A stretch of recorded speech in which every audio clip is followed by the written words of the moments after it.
Yeah,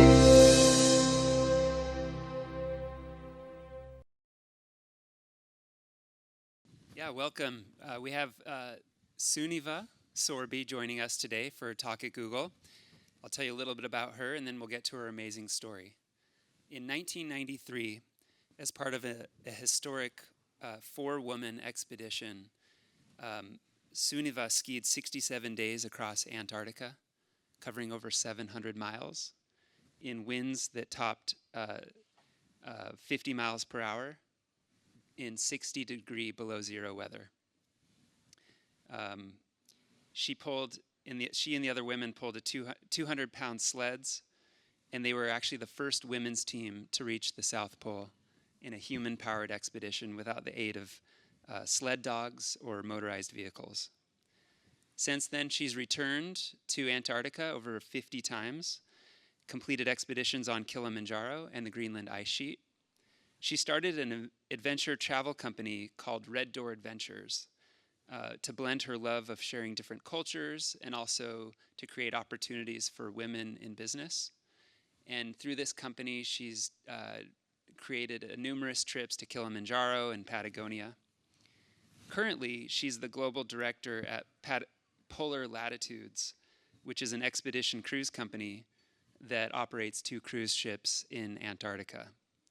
And I actually heard Sunniva's tale firsthand at a gathering some time ago, and I was truly inspired by her tale of adversity these women overcame, which included setbacks due to gender bias, in addition to the challenging and harsh conditions of Antarctica. So I'm excited to hear more about her story today. Join us welcoming Sunniva. Thank you, James. Wait, don't leave. Every once in a while you get to meet somebody and you know they are salt of the earth, really nice, kind people, and that is you. And this is a little something for you and your family to enjoy, okay? So thanks so much. I really appreciate all the effort and energy that went into me being here. I'm Canadian, by the way. I live up in Squamish, north of the border, so if you ever want to come and visit, you're all welcome. I'm very, very happy to be here today, and can you all hear me in the back there? Yep, good. And I just want to make sure that I say hello to all of you that are listening maybe or watching somewhere else. It's nice to have you join me today. I'm going to talk about this expedition, not because I was part of it, although I was. I'm hoping that through what I share, you will feel like the human potential and the power of our thoughts over anything we choose to do in our life is really the nugget, so to speak. It's like that great quote by Henry Ford: whether you think you can or you think you can't, you're right. Right? So this expedition took place in Antarctica, and I don't know, has anyone been there? I'm not going to assume otherwise. No. Okay. Sometimes a hand goes up in the audience, so it's random. Antarctica is an absolutely amazing place. It's the only continent in the world that's not technically owned by anyone, although it's governed by the treaty. It is a land of superlatives. It's called the windiest, highest, driest, loneliest continent on the face of the earth. And it is so because it's so far away. It takes you, we were to fly from here, like Mountain View, LA, let's say, or San Jose is the closest airport, you would fly to Buenos Aires in Argentina, and then you would take another 3-hour flight down to Ushuaia. And from there, you would get on a ship. We run 2 ships down in Antarctica, and it would take you almost 2 days to cross this very, you can see it here, this narrow body of water between Argentina and the Antarctic Peninsula. It's called the Drake Passage. And you can see around Antarctica, there's nothing to stop the wind. It's the largest, all of the body of waters in the world circulate around the circumpolar current in Antarctica. So it's a very remote place, and it's a place that is not easy to get to, even by plane or by ship. But it's accessible today, absolutely, with everybody. It is a place where, unlike, and I've never witnessed the great wildebeest migration, but I would imagine that to be an incredible event, surreal event to bear witness to. They say that the Antarctic continent from one year to the next doubles in size because of the sea ice. And we all know that salt water freezes at a temperature lower than fresh water, yes? So when the pack ice starts to freeze, Antarctica doubles in size. Now this slide is showing you how large it is. It's from one tip to the other side of the continent, it's 3,400 miles. It's huge. And even daunting to think of skiing across the Antarctic continent. I mean, you can read about it, you can look at beautiful pictures of the icebergs, you can read the stories of the early polar explorers, but until you actually go to Antarctica and experience the absolute beauty through the light and the ice and the magnitude of this place, it overwhelms you. It really does. So it's fair to say that when I joined the expedition, I read as much as I possibly could about this place, but it didn't prepare me for the trip itself. Of course, if we could take that away from all of our experiences, none of us would travel, right? That's the beauty of travel.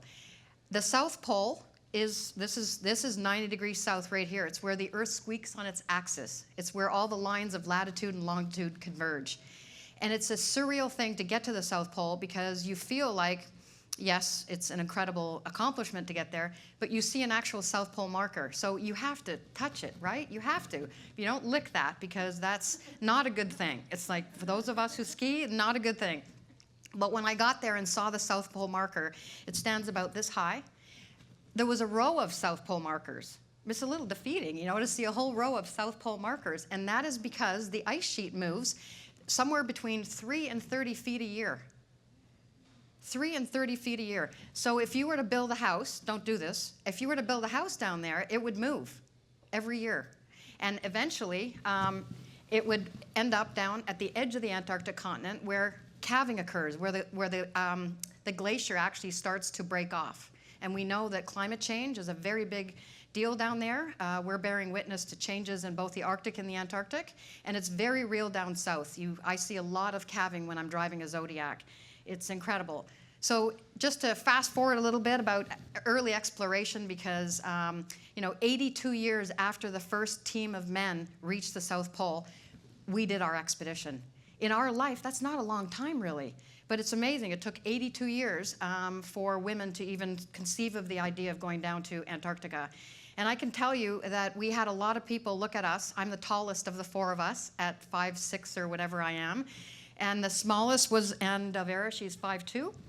So this is really a story not about Sunniva Sorby or Anne Dalvera or Anne Bancroft or Sue Giller. This story about the American Women's Expedition is really about the power of belief.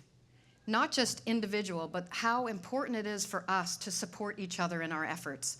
And the dreams start when we're small. When I was 10 years old, I dreamt of going to the moon. I don't know why, but I dreamt of going to the moon. So what did I do? I wrote a letter to NASA, and I got a nice form letter back saying, stay in school. So I did. And the important part of that for me was that my dream wasn't squashed. And I'll tell you that skiing across the Antarctic continent and experiencing the polar ice cap was very much like what I imagined the moon to look like. So, sometimes you think you're going to walk through a red door, and that's the one dream, but sometimes it's blue. So we have to stay awake, for our ride and be open to the very different ways things get presented to us. So here we are at the South Pole, minus 76 degrees, and we pay tribute to Amundsen, who reached the South Pole first. He's a Norwegian. And he was very efficient in his logistics and planning, very successful with sled dogs, arrived there a full month before the infamous Robert Falcon Scott expedition. Has anyone heard of these stories? Yep. They're fascinating stories because not only do they dig into the human spirit and what we're capable of doing, but it's a story about how, Robert Scott, for example, they get to the South Pole and they find a tent, and then they find a Norwegian flag waving proudly in the wind. And there's a letter inside for Scott. And then there's also a letter for the King of Norway. So it was a bittersweet thing for Scott's party to arrive at the South Pole defeated. They didn't get there first. And they got there, and they were so badly frostbitten. They were very, very hungry, and they were just, quite frankly, their spirits were completely squashed because of Amundsen getting there before. So they made the trek from the South Pole back to their base at past McMurdo, where the Ross Sea is, the other side of Antarctica, and they never made it. It's a very sad story because the 5 of them, and you can see the sad looks on their faces here, but the 5 of them didn't know how close they were to a resupply of food and fuel. They died at 18 miles, and those of you who ride a bike or we drive a car, 18 miles is nothing. But in the world of this, 18 miles is an absolute eternity. We skied between 10 and 14 miles every day. That was our day. So 18 miles for them. They didn't know this. They didn't have GPSs. They didn't use the same equipment that we have today. So that was an eternity. So they were in their tents, and it was all they could do, actually, to just keep themselves warm. And one of the men, trying to retain a certain sense of honor, walks outside the tent, and he uses these words: "I am going outside, and I shall be sometime." And he walked, and he walked, and he walked, never to be seen again. Another one of the party of 5 fell into a crevasse, and they lost him. And the other 3 were found frozen in their tents the following spring when a search party came out to find them. And then Scott's last words with his pen were, "For God's sake, take care of our people." It's a story, there's been hugely debated, these particular 2 various expeditions. They get compared a lot. The Norwegians were far more efficient than the British team. But it's really a story of what we're capable of doing and how planning is absolutely essential to success, right? But nothing, I mean, you can plan and prepare all you want for a trip like this, but then stuff happens on the inside. And we all know what that's like. It's the experience of it, right? So here we are in Punta Arenas. We actually flew to Punta Arenas, Chile. And I call this a bad hair day in Punta because our hair is like, woo! It's always windy there. And we would leave Punta Arenas and fly 8 hours to a place at 80 degrees south. Hi. At 80 degrees south where there's a base there. And that base we would board a Twin Otter and fly from there to our start at the edge of the Ronnie Ice Shelf. We couldn't leave for 2 full weeks from Punta Arenas because over the Transantarctic Mountains, there's a shadow. And the pilot needs to leave early in the morning to be able to avoid the shadow that the mountain range casts on the blue ice runway. 2 weeks we waited. We all know what it's like to be delayed with a flight or something like that for an hour or maybe half a day or a day. It's kind of an inconvenience. Imagine being delayed 2 weeks.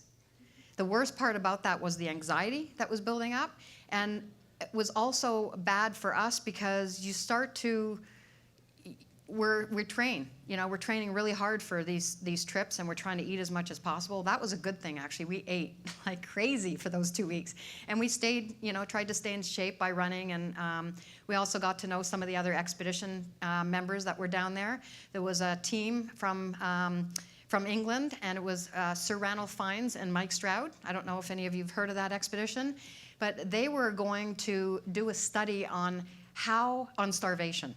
Doesn't that sound fun? They were going to see how far can we go physically, emotionally, mentally, spiritually. How far can we go before we actually starve ourselves to death? They wanted to find out, that absolute edge of what's possible.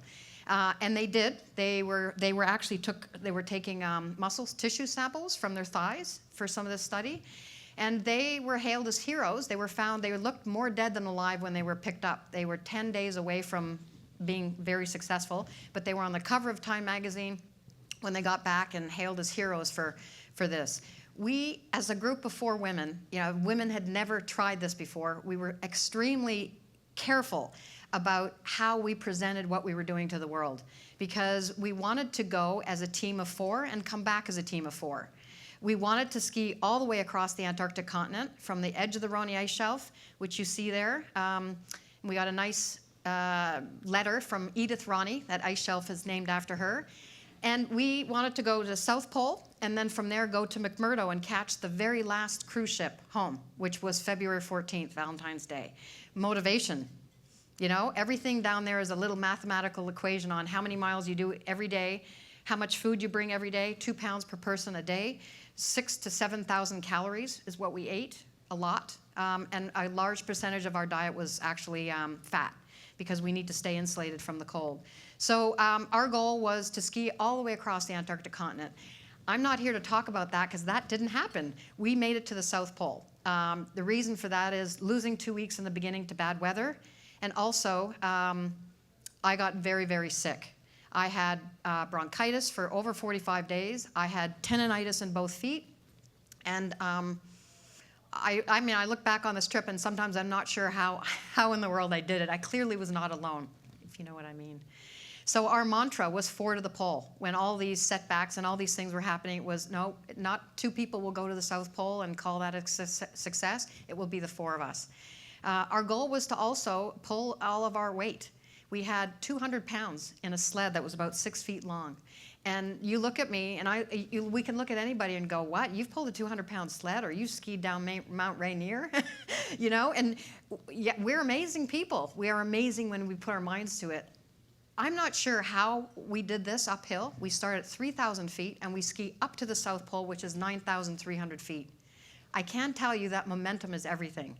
Do you know what I mean? You don't stop.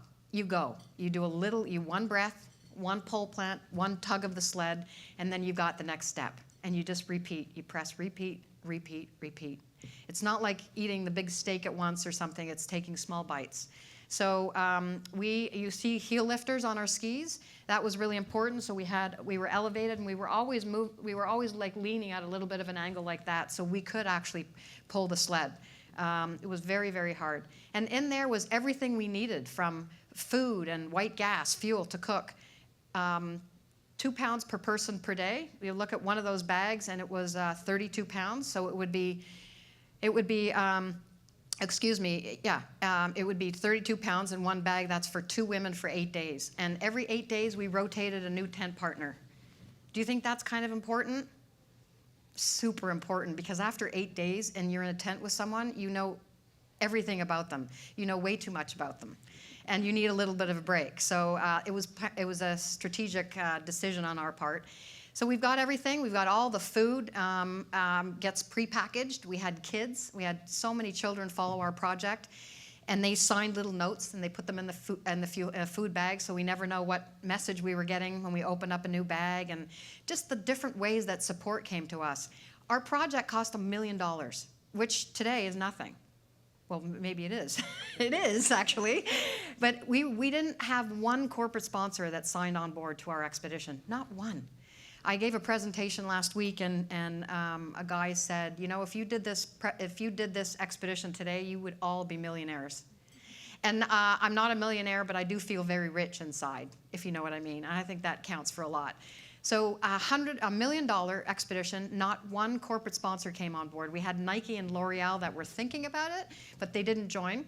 So we raised money from people like yourselves. The average donation was $25.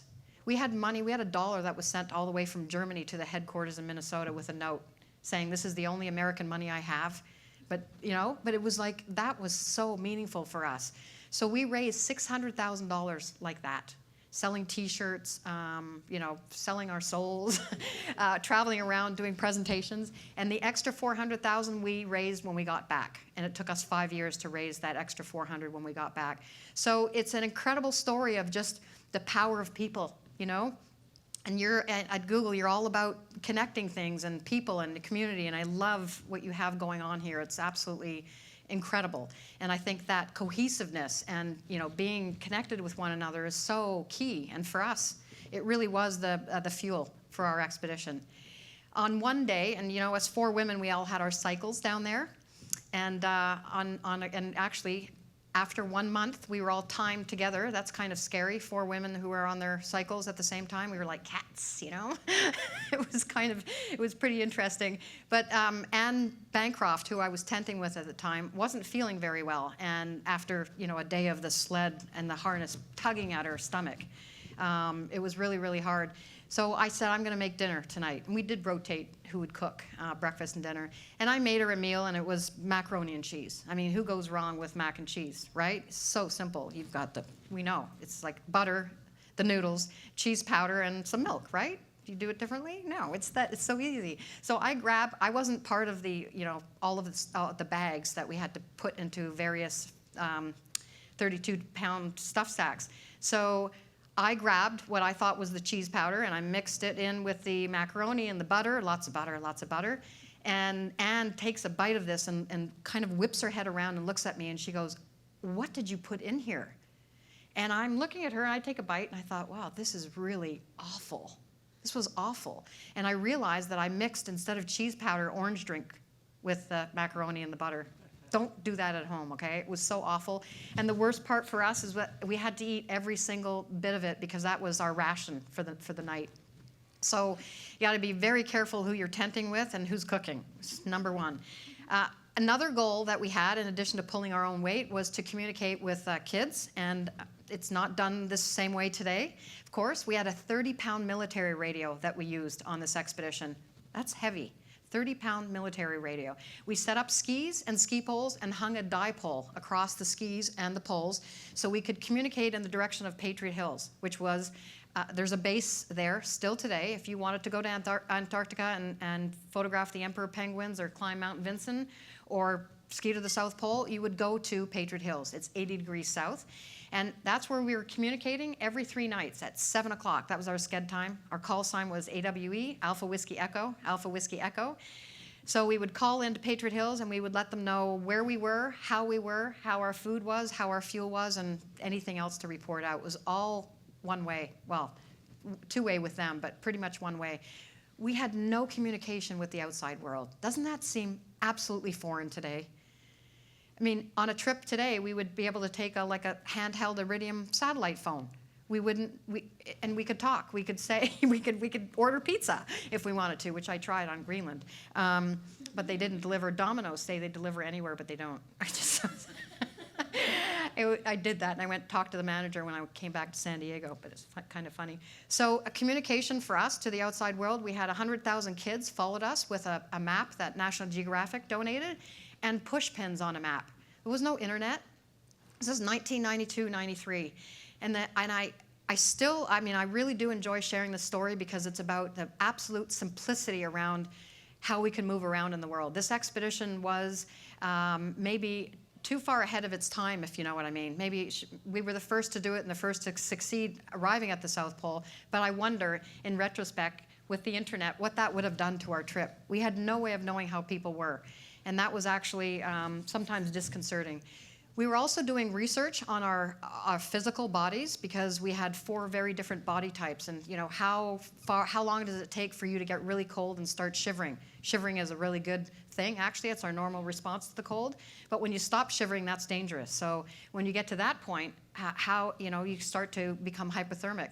Very, very dangerous place to be. So somebody's idea of a joke was to put a beach chair in an ice chamber, like a room that was 5 degrees, and electrodes all over our body to measure our body temperature. And we've had to try to, dexterity, you just stop functioning in the cold. You all know that, right? Although you live in a beautiful place and it's warm all the time. I know you are out there doing things in the cold too. So just knowing all of this beforehand is very helpful for us in terms of food planning and what kind of gear we're going to use on a trip like this.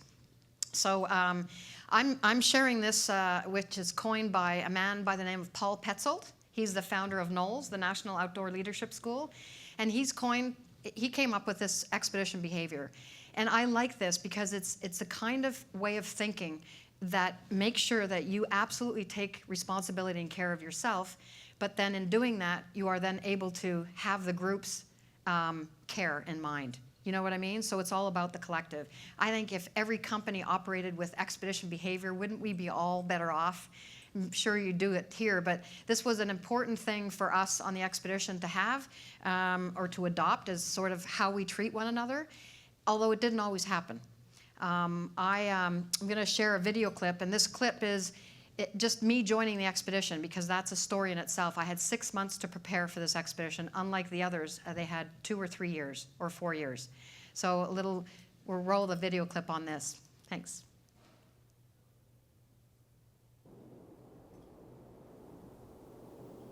The newly formed team trains for 2 months in Greenland. The test is dramatic. Their camping stoves used to heat food and melt snow don't work.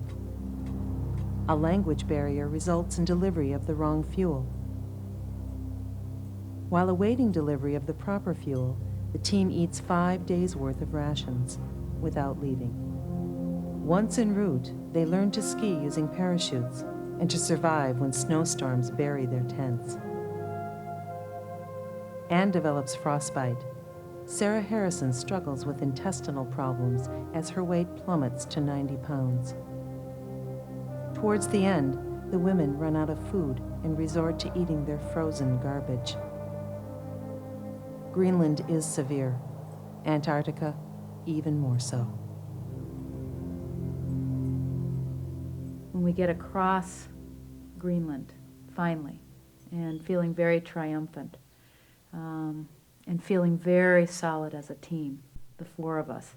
And of course, this is our dress rehearsal. This is the stepping stone to Antarctica. And Sarah makes the decision before we leave Greenland that she, in her words, as I recall it, says, "I don't have Antarctica in me any longer, and I need to step aside."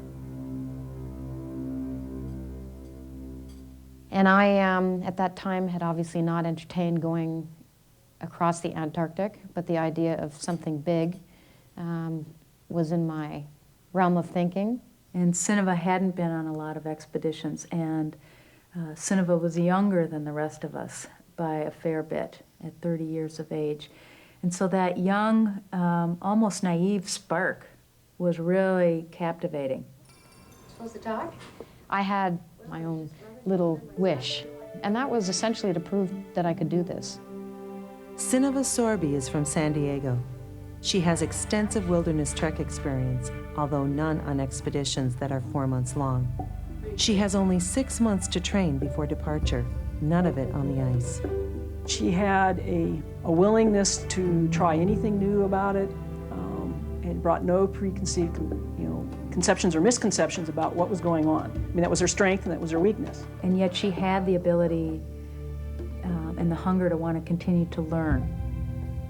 This will be a hard trip for me physically, and knew that it would be hard for me mentally, but I knew that it wouldn't be so hard that it would break me. So she became our 4th.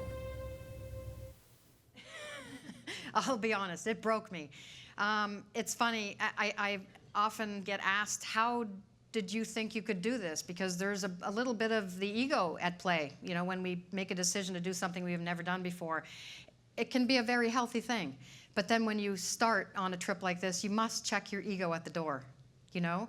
And it was the ultimate hero's journey. I know Joseph Campbell, if any of you have read works from him, it's the ultimate hero's journey to find yourself going all the way around a circle and coming back home to coming back to the place you started from, only to find yourself completely changed by the experience. And this was the experience that I had down there. It was very physical. I was the youngest of the 4 of us on the team, but I like to say that I had, what I had going on for me was that I knew that I absolutely would not give up. I would not quit. I'm Norwegian after all, and Norwegians are known to be a little stubborn. This can be a positive trait, and it was, for the most part, a very important trait for me to have on the expedition. So we know that we're leaving a world of comforts and knowns behind. Nothing growing in the Antarctic. It's a frozen desert. There is you will see no wildlife in the actual interior of the Antarctic continent, no running water, but you've got 70% of the world's fresh water frozen in the ice sheet, which is 1 to 3 miles thick from one point to another. And we're skiing over, at one point, 3 miles thick of ice. It's just hard to wrap your head around that. So all the things that you're familiar with, even people, even road signs, none of that will be experienced in the Antarctic. Instead, you're going to a place where all the extremes are. Wind. It's 24 hours of sunlight when we're going there. We left in November and we finished in January. So that far south, there's one sunset and one sunrise every year. Isn't that hard to imagine? And it's so powerful. The sun is so powerful. When it comes down when 100% of the rays come down, 80% of the sun's rays are reflected back off the Antarctic ice sheet. And that is kind of dangerous because when you're skiing and you're me and you have bronchitis and you're just having so much trouble breathing, I burnt the roof of my mouth from skiing, from this. It's so dangerous. It's the single most dangerous thing is the wind and the sun actually down there. So with 6 months of preparation, I was living in San Diego at the time. What do you do to take care of yourself and train? There's not much I could do above and beyond what I was already training for, which was ran quite a few marathons. So I would put rocks in a backpack, and I would pull 3 tires off my Subaru with chain link around it, and I would have a backpack, and I would have the rope connect here with carabiners the same way my sled would be attached, and I would just pull those tires across the dirt with rocks and a heavy load, mostly to train physically, but I think the most important thing is what's happening to your mind. You get bored really quickly doing something like this. So I remember this guy, and this is in Penasquito Canyon, he came up to me, and he's on his mountain bike, and he comes sliding in like this, and a little dust comes up, and he says, "Hey lady, those tires would roll a lot better up on their end." I'm like, thanks, So we put up with all sorts of things when we're getting ready for these trips because they're so far away from our normal everyday life. And you start asking yourself questions like, who am I? Where did why is this something that I'm consumed by as something I'd like to do? Where it just takes over your entire physical being, where you're in that state of flow, if you know what I mean. And I started looking at my family and poring over old pictures and trying to understand, am I really different from my sister and my 2 brothers? And what are all of these questions? And I find this photo of my mother. My father was a captain on an oil tanker, and my mother was a wireless operator on a ship. And I found this photo of me. Guess what I'm holding? A suitcase. Of course, I've had a life of travel. And next to me is my sister holding a little baby, and she's the one with the sun. So I'm like, oh boy, okay, if you want to know how you're going to end up, just look at some early photos. And I also found a photo of my great-grandmother pulling something. I thought, okay, that's definitely running in my family, because pulling a sled is not something that you'd normally do, right?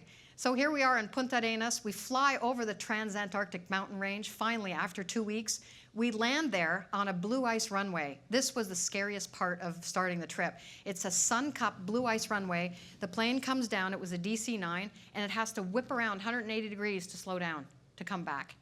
And I remember Bruce, the pilot, his wife was on board, and she was so special. She made a point of putting her hand on my shoulder, and she just said to me, she goes, "Sunniva, when you get off the plane and you put your first step on the continent, just stand there for a second. Just let the place take you." And that was a really, really powerful thing for her to share, because we're all stressed. We've lost 2 weeks to bad weather. Our cheese has gone moldy.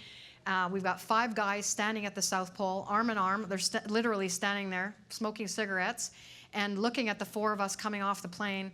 And they said, "Let us know when you want to get picked up." Thank you, right? It was from the get-go. People had trouble wrapping their minds around the fact that women were going to do something in up until that point, a male-dominated environment. And to look at us, we're not, no disrespect to anybody from Russia, but we didn't look like the Russian shot putters.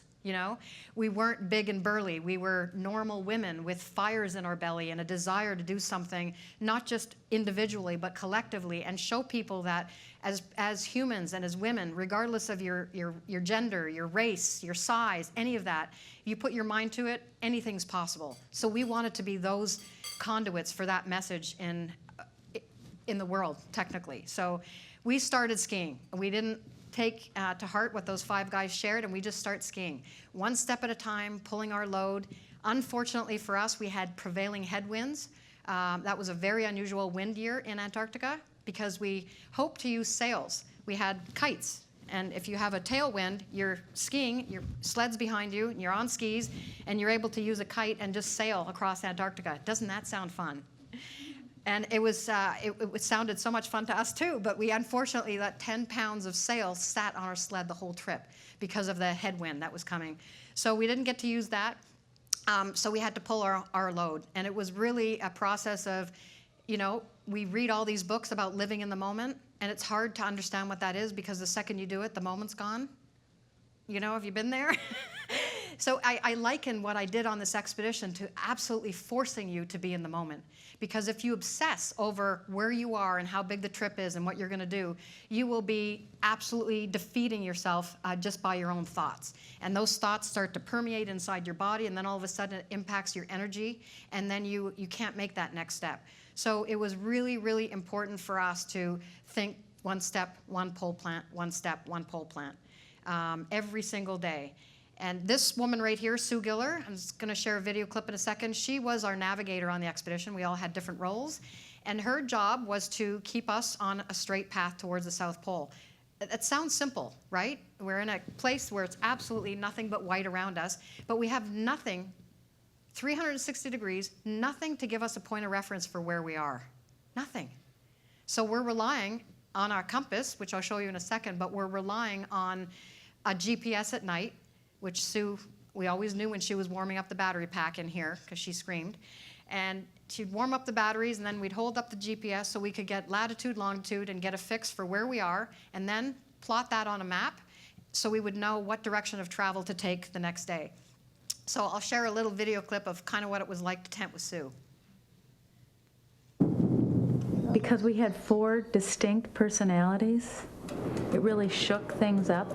I mean, everybody had a different sort of sense of humor, different times when they would shine, different times when they would be compassionate. Changes within the group personality that happen naturally with 4 different people make a huge difference in your overall outlook of what you're doing. So Ann, today is day number 4, I think. Yeah, it's day 4, and we're already doing many repairs. Isn't it day 3? 3? You're one behind, Sorby. Oh, I have to show you my other thing. Getting dropped off the ice counts as 1. Okay. I got my hat so it fits more snugly around my face. 3. I'm on the cycle. This is one of those bad days. And Sunniva, who had the least experience and was the youngest on the trip, says, well, it doesn't have to be that way. And I'm sitting there going, she's right. You know, this is something I have control over. I don't have to sit here and say, Jesus sucks, it's one of my down days. I can throw this away and let it go. In retrospect, I'm really impressed that Sunniva had the insight to see this, given her, in essence, lack of experience in this sort of thing in her youth. I shared that because I'm tenting with Sue, and she was, we're 2 introverts and 2 extroverts on the expedition. Can you guess what I am? And Sue was a computer programmer at the time, and very literally, I'm in the tent. This is the first tent rotation, the first 8 days on the expedition. And I'm obsessed with the end of the trip. Has that ever happened to you, where you start something and all you can think about is like the end of the marathon, where you get to have that cold beer or something, you know? All I obsessed was with the end. And it was very, very dangerous. And I didn't know how to package it and how to actually, in my mind, how to keep myself going. It was really scary. So I asked Sue, I said, how do you, as a mountaineer and as a computer programmer, how do you deal with your day-to-day to keep yourself going? And she whipped her head around very quickly, and she said, well, it's easy. And I thought I was going to have the golden answer, you know? And she goes, I have one good day and I have one bad day. And that's what she said. And I looked at her, and I thought, that sounds absolutely ridiculous. What if you have 2 good days in a row? And it was very, very funny. She looks at me and she goes, well, you're right. I could actually have 2 good days in a row. So it changed her way of thinking on the trip. And she actually had a lot more energy and kept going. It was really, really an interesting thing. So I shared a little bit about, you know, getting to the South Pole and how we navigate if you're in a complete whiteout, which we had quite a lot. This is an amazing little contraption. This is how like unevolved we were back then. This is a knee pad, which, you know, anybody who's doing any masonry work or anything like that's a knee pad. An L bracket, a friend of mine made this for me. And I've got a compass right here, and she created it so that it had leather on the bottom, and I could slide it right here on the L bracket. Oops. And this is what we had around our waist the entire time. We would rotate who was in the lead. Like if I was leading, it would be for an hour and a half, staring at the needle and what direction I'm going at, right? And I'd have to keep on a straight line because 1 degree of error is 60 miles. You're off course 60 miles, that would be a really bad day. So this was our little lifeline, and super important for us to have that the whole way. So food, all of our systems, our rotation and tents, putting up a snow wall that took 45 minutes to build because of those prevailing headwinds. Everything that we did was pretty much systematic. So it was very hard to go out of that routine for yourself. and help somebody. I know that sounds silly to say, but you're in your own space. You're in your own survival mode, and even though you want to help your teammate, it's hard to do because you're hunkered down. You're in that spot of just trying to control your own thoughts. We share this slide for the University of Minnesota, who was doing a study on communication. And we're like, not much communication on the expedition for us, because we're sitting on our sleds, we take a 15-minute break for lunch, and we're eating, toffee and gorp, good old raisins, peanuts, cheese sticks, anything that has a high calorie content. And we're snacking all day. We have a warm breakfast and snacking all day long every time we take a break, and then we've got a warm meal at dinner. So it was eating cold food, nothing really exciting, nothing like the food that I saw, that I perused out here. So you're eating mostly freeze-dried, dehydrated foods, and it's amounting to roughly 6,000 calories a person per day. It was a lot. And if you're me, I lost my appetite about 3 weeks into the expedition because I was eating, I was in charge of first aid in our research, and I was the one who was in the first aid kit almost all the time because I had bronchitis, and I was using ibuprofen for my ankles, which were extremely swollen, and I was having a really, really hard time. And I had systemic edema where my body was so swollen that my eyes were swollen shut when I woke up in the morning. And I had a day, and it was December 24th, where I put my ski poles up in the air and I crossed them. And when you do that, you're telling your teammates, I'm done. I can't go on anymore. I stopped. And I stopped because I was just so sick. And more than the physical part that shut down, my spirit just was crushed, squashed, and I had nothing left to think about. I had nothing left to actually keep me going. So I'll share a little clip about that. During the trek, AWE participates in an ongoing study for the University of Minnesota.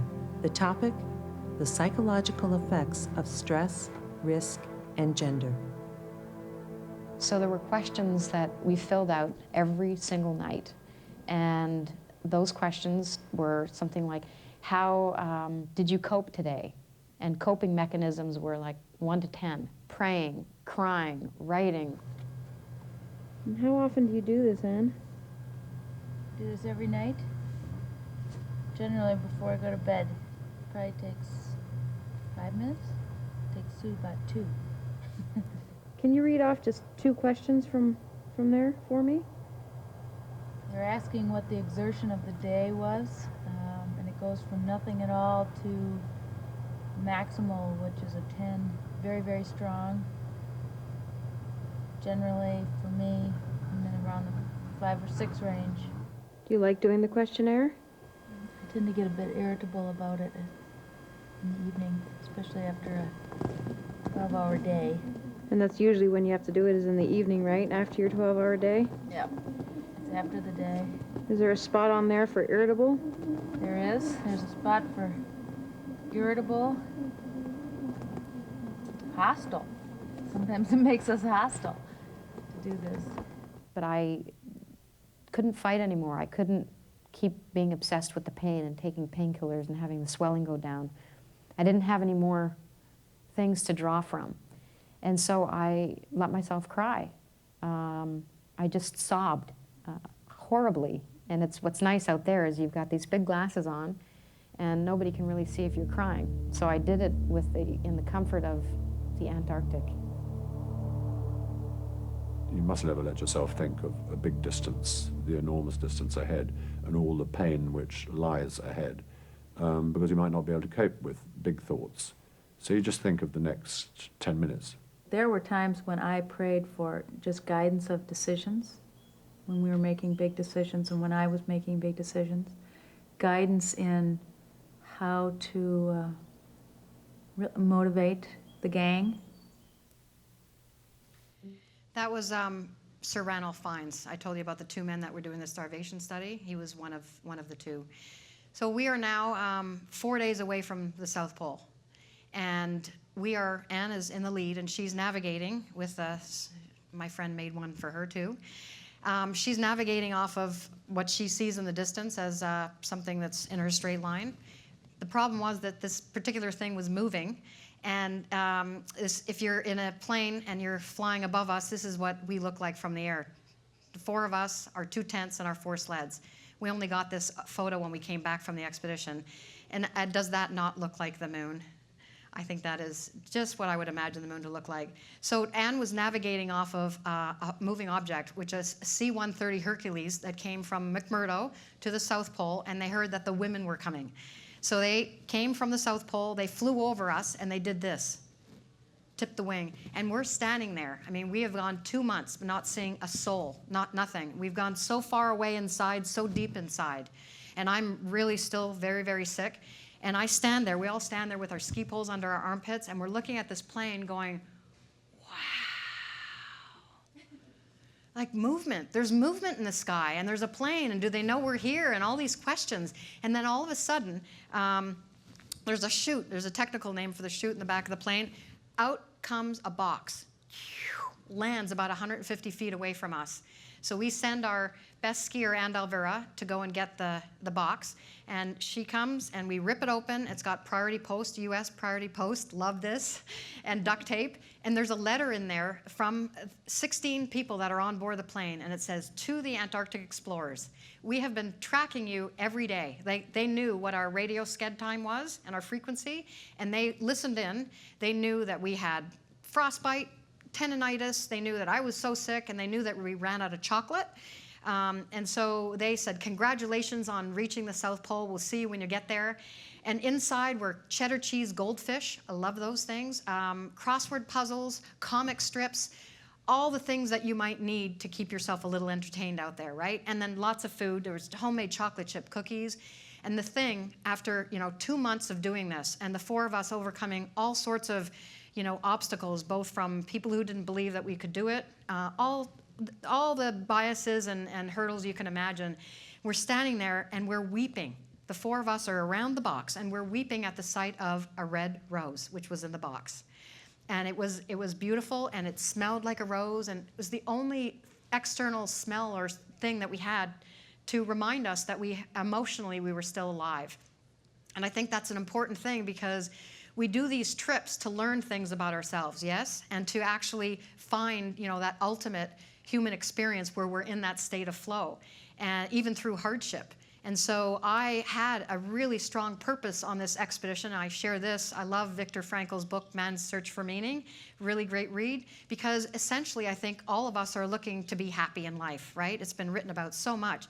And I think happiness comes from us having that optimal human experience. And for me, it's when I'm engaged in something physical that has a meaning to it that's far bigger than me. Which was the expedition. We came back from the trip. We arrived at the South Pole January 14th, 1993.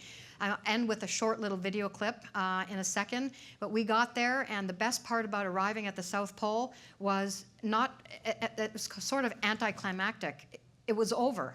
It was done.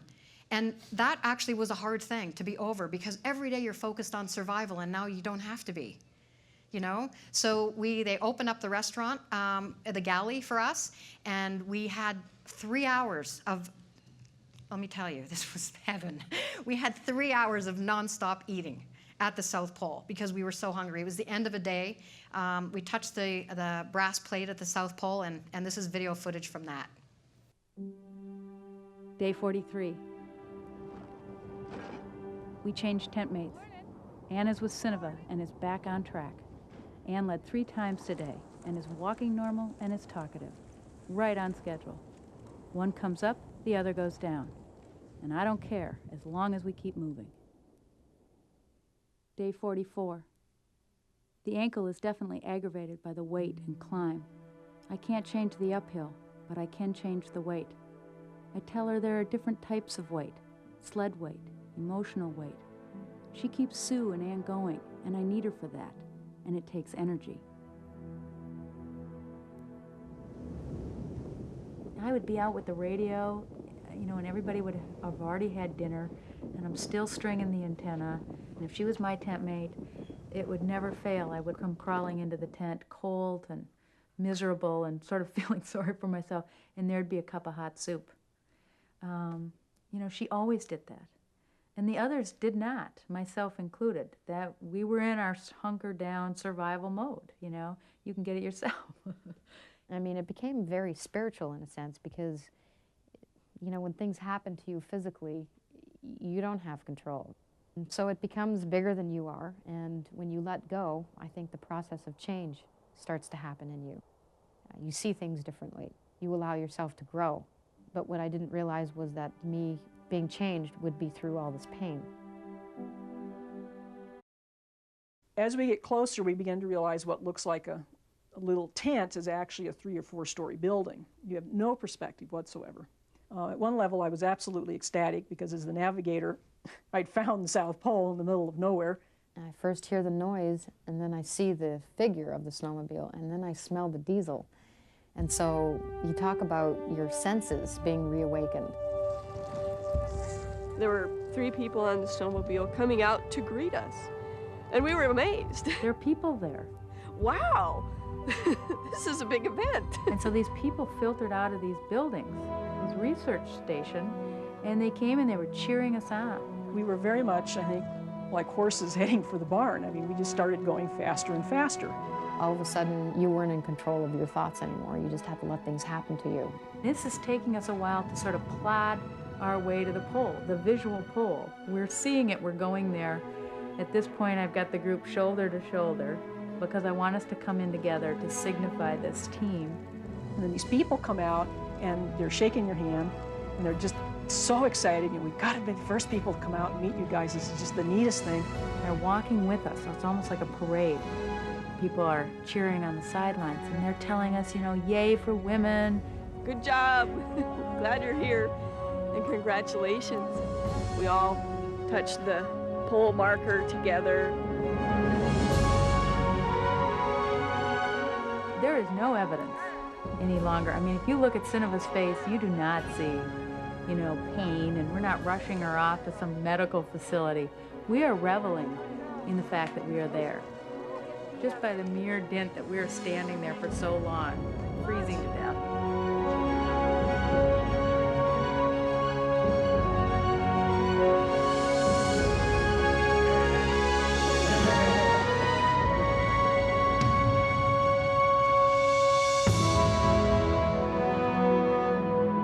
Arrived there at the pole, and it was minus 76 degrees. And we were picked up there. It took us 3 days to get away from the South Pole back to Patriot Hills because the weather was bad. So it's like a theme running through. And then we get to Patriot Hills and we're flown back to Minnesota, where a throng of young kids were there to greet us. The best part with that was that they all had these flowers, these carnations that they were given, and all the heads, by the time they got to us, all the heads had been chopped off because making their way through the sea of people. But it was an amazing expedition. And I've gone down there, as James mentioned, 50 times with polar latitudes, not just with polar latitudes, but we operate ships down there as well. So I'm going to end with this, and I want to take some questions. And I'm sorry if I ran a little bit over. It's all good, but we've got minutes. And does anyone have any questions for me? Yeah. There's a mic there if you'd like. I'm just curious why you need 4 people. Do they go in like different numbers? They do, or you need 4 people? Good question. Why 4? So it was a logistics scenario for us. They did have 5 women join the trip at one point, and the alumni list was quite long. People couldn't stay connected to it because of family obligations or things, and it was a project that took 5 years to pull off. So they wanted 4 so that we could have 2 tents and 2 people in each tent, and then have our food bags be, 32 pounds and rotate that way. So it was really a logistical thing. Thanks for asking. Yeah. Anybody else? Yes. How did we meet each other? I didn't know the 3 of them, but they had met each other through the outdoor community. It's kind of a small community in certain circles. My friend at the time was writing an article on this expedition, and she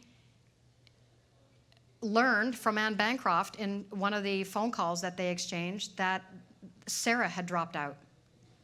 And so my friend Deborah told me, you should contact them. And I thought, no. I mean, that's the major league. I was in the minor league. But I made the phone call. I picked up the phone and I left a voicemail for Anne. I didn't hear from her for 2 weeks. And then she called me back. And that's how I got to meet them. And then I met them on the phone, was interviewed, flew to Minnesota, and I had 3 days of very deep self-analysis and inventory around who I am, what am I capable of doing, what am I not, and being really honest about all of that with them. And then they picked me as the fourth. Yeah, bless you. Yes. For those of us who are interested in going to Antarctica, not at all on an expedition with the scope of what you did, but just to visit and see some amazing animals and wildlife, are there any programs specifically that you recommend? Yeah, absolutely. And I hope you don't do what I did. Okay? There's a different way to travel down there. And expedition cruise ships, I feel like I am so lucky, and I feel very, very fortunate. I get to work with a company called Polar Latitudes, and we operate 200 plus passenger expedition ships. And we have, that's all we do. From October until March, we go down there. And it is a really fascinating way to experience Antarctica because it's a rite of passage to go along the Drake or through the Drake, and then slowly Antarctica is being revealed in all its glory. So the season is from October until March. Lots of operators down there, but everybody likes to say they have the best team on the planet, but I think we do. And part of that is our experience. We're safe. When I'm down there, I'm a historian on board, and I drive a Zodiac. And we do citizen science. We're collecting data for researchers at Scripps, for example, and Woods Hole in Massachusetts, because there are a lot of people globally that are interested in what's happening with climate change. And so we are, as an operator, with all those days in Antarctica, we have an opportunity to collect data every day for science. And so it's a program we do on every single one of our trips, and it's the thing that makes me really proud to be aligned with Polar Latitudes, because we have to stay relevant in today's world because things are changing, and people want to do something and they don't know how. So by engaging in this, they're actually assisting the researchers that are stuck in their office. So it's pretty cool. Join us. Yeah. Yes.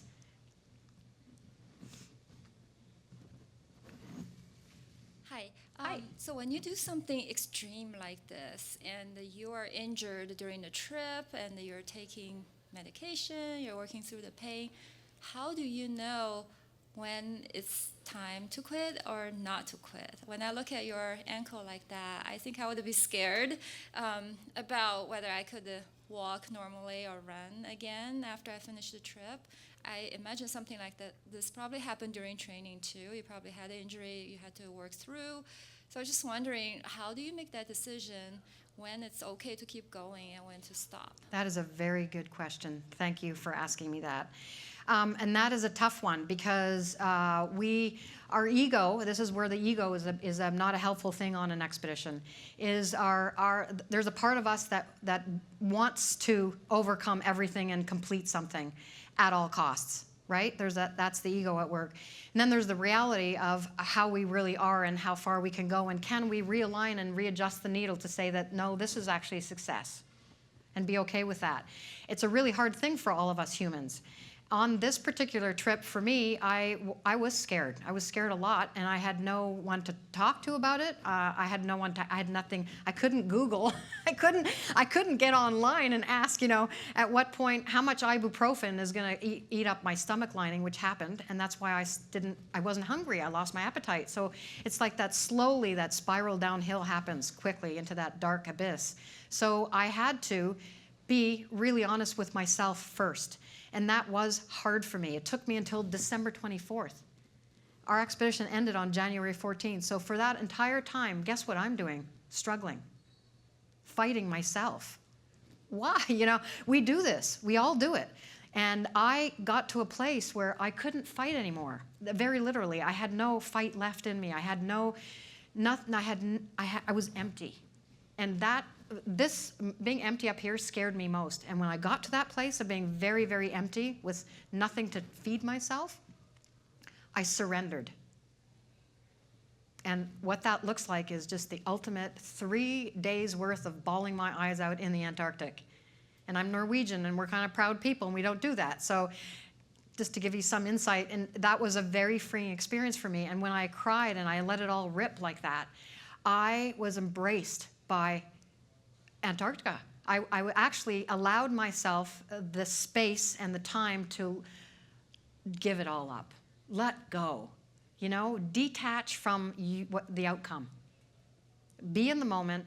Allow yourself the opportunity to be helped by something bigger than you. That's where the spiritual part of the trip happens for me.